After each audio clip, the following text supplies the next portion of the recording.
पहले भगवान ऋषभ देव जी के चरणों में मैं नमन करता हूँ। और आज ऋषभायन के इस बहुत ही सुंदर कार्यक्रम में मंच पर उपस्थित आदरणीय जैनाचार्य श्री यशोवर्म सुरेश्वर जी महाराज साहब, जो हमेशा हमें मार्ग दिखाते हैं, ऐसे आचार्य श्री नए पद्म सागर सूरी जी महाराज साहब, हमारे साथी मंगल प्रभात लोढ़ा जी, संजय उपाध्याय जी, मनीषा दे चौधरी, योगेश सागर जी, गोपाल शेट्टी जी, आचार्य भाग्ययश सूरी जी महाराज साहब, आचार्य मुनीश्वर सूरी जी महाराज साहब, आचार्य श्री भव्य यश सूरी जी महाराज साहब, आचार्य श्री हिकार यश सूरी जी महाराज साहब, परम पूज्य यति वर्य विजय सोम जी महाराज साहब, परम पूज्य आचार्य श्री लोकेश मुनि जी महाराज साहब, पीठाधीश्वर स्वामी अवधूत बाबा अरुण गिरी जी महाराज, परम पूज्य श्री दंडी स्वामी जितेंद्रानंद सरस्वती जी, जगत गुरु शांतिगिरी जी महाराज, श्री अखिलेश्वरानंद महाराज, महामंडलेश्वर स्वामी राजेंद्रानंद गिरी, श्री प्रशांत स्वरूपासन जी स्वामी जी महाराज, परम पूज्य संत शिरोमणि श्री दिव्य प्रकाश दास जी स्वामी, परम पूज्य अभय स्वरूप स्वामी जी कोठारी स्वामी जी, ज्ञानी जी श्री राम सिंह जी राठौड़, परम पूजनीय संत श्री माधवदास राठी जी महाराज, देवरत राणा जी पंढरपुर, पूज्य भारतानंद सरस्वती महाराज, संत शिरोमणि श्री दिव्या भास्कर जी स्वामी, परम पूजनीय महंत शिवस्वरूपानंद स्वामी जी महाराज, मुनि बाबा सद्गुरु हेमंत गिरी, स्वामी मित्र जीव योगी निरंजनाथ, श्री NP सिंह, श्री ललित गांधी, मंचासीन सभी हमारे महानुभाव, सभी हमारे आचार्य मुनि महंत,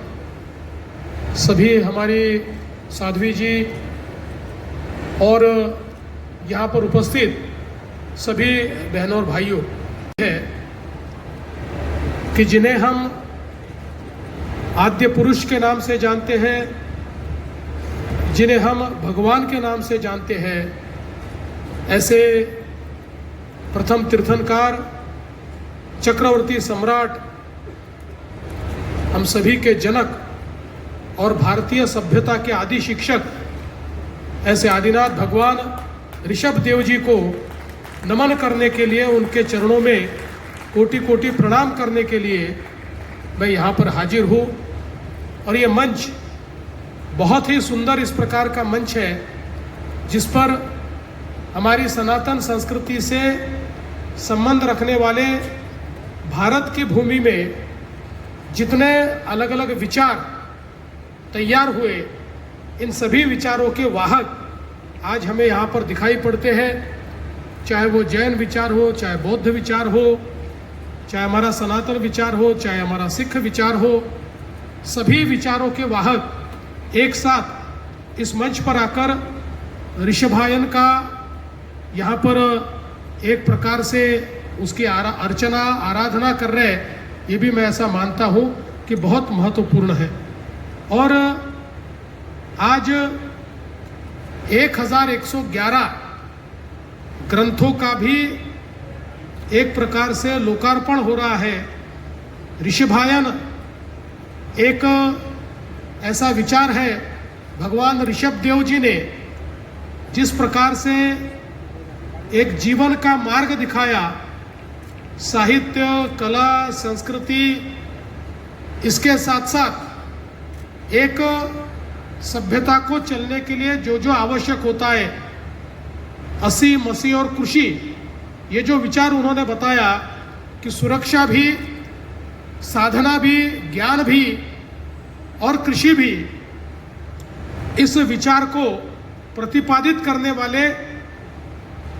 1111 ग्रंथ जो बहुत ही ज़्यादा